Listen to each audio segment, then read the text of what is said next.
Hello, English learners. Welcome back to English Pod. My name is Marco. And I'm Erica. And today we're bringing you another lesson on our sports series.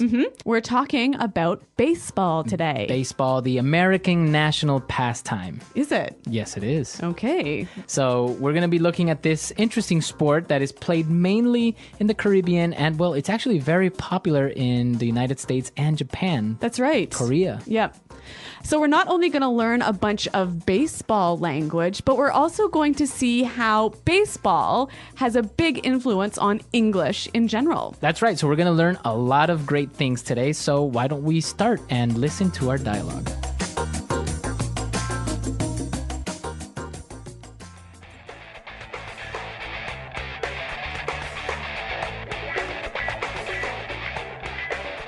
Hello, baseball fans, and welcome back to today's game. My name is Rick Fields, and of course, I am here once again with the man that seals the deal, Bob Copeland.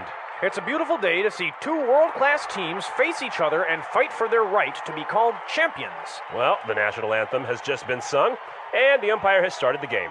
It's time to play ball. Roger Vargas is up at bat. Pitcher winds up and strike one. Very nice curveball by the pitcher. The catcher gives him the sign. He winds up, and Vargas gets a line drive. The players are scrambling to get the ball. Vargas gets to first base, and he's still going. The outfielder throws it to second. Vargas slides. He's safe. Great play. We have a runner on third, and up at bat is Brian Okami. There's the pitch. He hits it. It's going. That ball is gone. Home run by Okami! That puts this team ahead by 2 as we are at the bottom of the 5th inning here at Ritchie Stadium.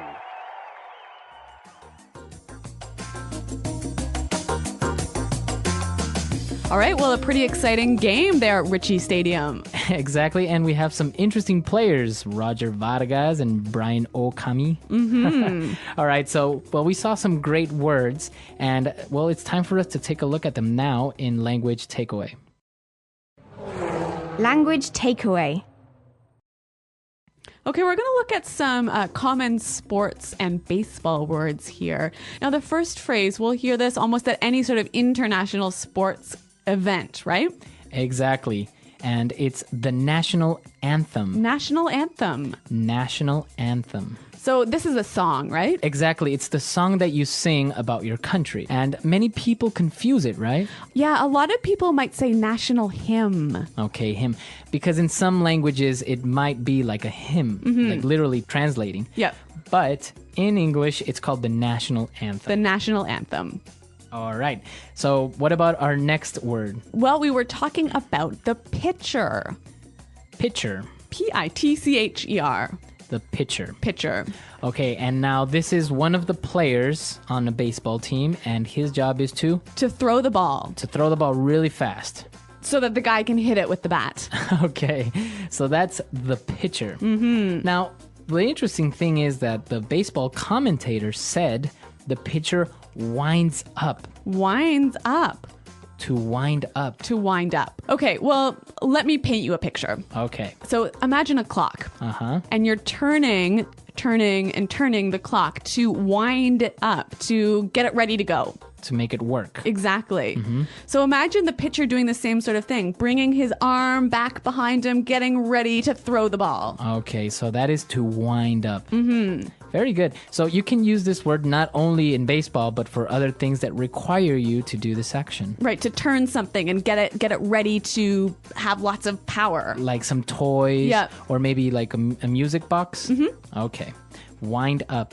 What about our next phrase? Well, Roger Vargas hit a line drive. Line drive. Line drive. Okay, so what is a line drive? Well, it's a term from baseball, and when you hit a line drive, you hit the ball sort of low on towards the ground, and it travels along the outside of the field. Right, so the ball basically travels along the foul line. That white line. The white line, Yep. Exactly.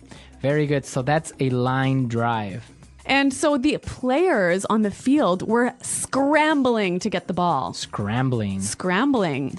Now, we know scrambled eggs from one of our lessons. Yes, but the verb to scramble means to move quickly in a disorganized way to do something. Okay, so the players are moving very fast, trying to get the ball, but they're not doing it very well. Right. And you can use this in other ways, right? Not just in baseball. Right. For example, we can say, the people are scrambling to buy their tickets for the concert. Yeah. Or I'm going on vacation tomorrow and I'm scrambling to get everything ready. Exactly. It's a very good term that you can use also in your daily life. Exactly. All right. And what about our last word for today on Language Takeaway? Well, they were in the 5th inning of the game. Okay, so inning. Inning. All right, this is another baseball term, and it just means the period of play. Okay, so we learned, for example, that in soccer you have 2 halves. Or in hockey, you have 3 periods. All right. And in baseball you have 9 innings. Okay, great. So some interesting sports and baseball vocabulary. Now, I think it'll help us to hear this again slower. So let's listen to the dialogue.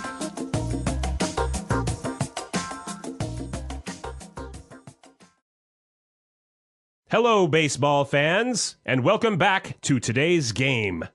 My name is Rick Fields, and of course, I am here once again with the man that seals the deal, Bob Copeland. It's a beautiful day to see 2 world-class teams face each other and fight for their right to be called champions. Well, the national anthem has just been sung, and the umpire has started the game. It's time to play ball. Roger Vargas is up at bat. The pitcher winds up, and strike 1. A very nice curveball by the pitcher. The catcher gives him the sign. He winds up, and Vargas gets a line drive. The players are scrambling to get the ball. Vargas gets to first base, and he's still going. The outfielder throws it to second. Vargas slides. He's safe. Great play. We have a runner on third, and up at bat is Brian Okami. There's the pitch. He hits it. It's going. That ball is gone. Home run by Okami. That puts this team ahead by 2 as we are at the bottom of the 5th inning here at Ritchie Stadium.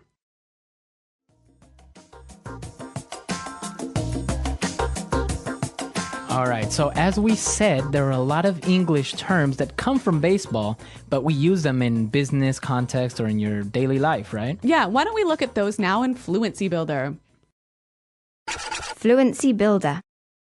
All right, so the first phrase that we have is up to bat. Up to bat. Up to bat. So literally, in this dialogue, it means the guy is standing on home plate ready to hit the ball, right? Right. He has the bat and he's ready to hit it. But what about in other contexts? So, for example, you can be at a meeting and maybe it's your turn to talk. So you're up to bat. So, exactly. Your boss will say, okay, Erica, you're up to bat. Okay, so it means sort of like it's your turn. It's your turn. Yeah. Very good. All right, so that's another term that is used in baseball, but very commonly used in other circumstances. So we also saw in the dialogue that Roger Vegas, he hit the ball, but he missed, and that was strike 1. Right, strike 1. So in baseball, you have 3 strikes. 3 tries. 3 tries before you're out. Yes. And so now the same thing happens in daily life. So if someone says, that was strike 1. It means you made the first mistake. Yes, and if you make 2 more, you will be fired, for Maybe. example. Yeah. Or maybe your parents will say, okay, that wasn't nice, strike 1. And then 2 more times and you'll have a timeout. Or you'll be grounded. Yes. Okay, so that's also called a strike. And the pitcher threw a curveball. A curveball. Curveball. So, okay, pretty clear. A curveball is when you throw the ball and it sort of goes in a curve. It doesn't go straight, right? Right, exactly. But how can this be used outside of baseball? So you can say, oh, my boss threw me a curveball today. So he gave you an unexpected problem. Or something that was difficult to handle. Okay, this one is pretty interesting. I'd like to hear a few more examples. Example 1. My boss threw me a curveball today, so I have to stay and work late. Example 2. It was a huge curveball when she asked me how many kids I wanted to have. How am I supposed to know? All right, so that's basically a curveball. You can say an unexpected problem or Yep. situation. That's right. And our last phrase, and well, probably one that's you already know, home run. A home run. A home run. From baseball, we know that that's when you hit the ball really far. And you hit it outside of the playing area or outside the park. Yes. And now if you use it in a business context or in your daily life, It means something similar. Why don't we take a listen to the examples and see if we can figure it out? Example 1. Great job on that sales presentation. You really hit a home run. Example 2. Our sales team hit a home run this month by doubling our revenue. okay, so basically a home run is a success. A victory. A victory. Yeah, something, a big accomplishment. That's right. So we've seen a lot of these great phrases, and as you can see, a lot of them from baseball are used in your daily life, and there are many, many more. Okay, well, why don't we hear them again in the baseball context, and we'll listen to the dialogue one more time.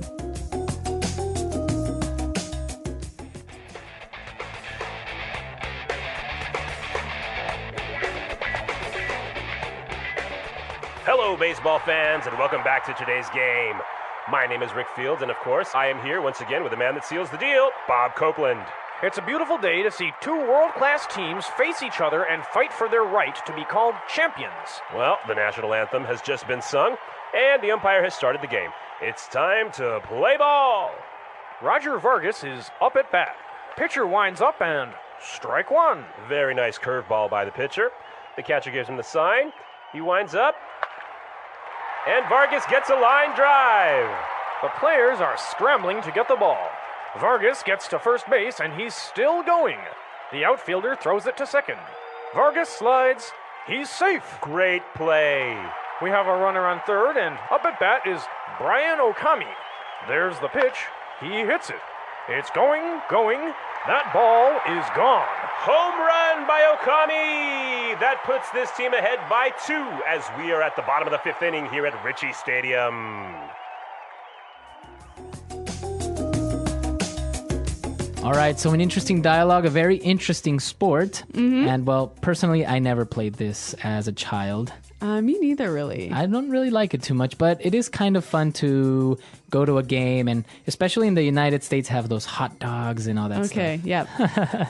Well, a cultural event, a really important piece of American culture. Exactly.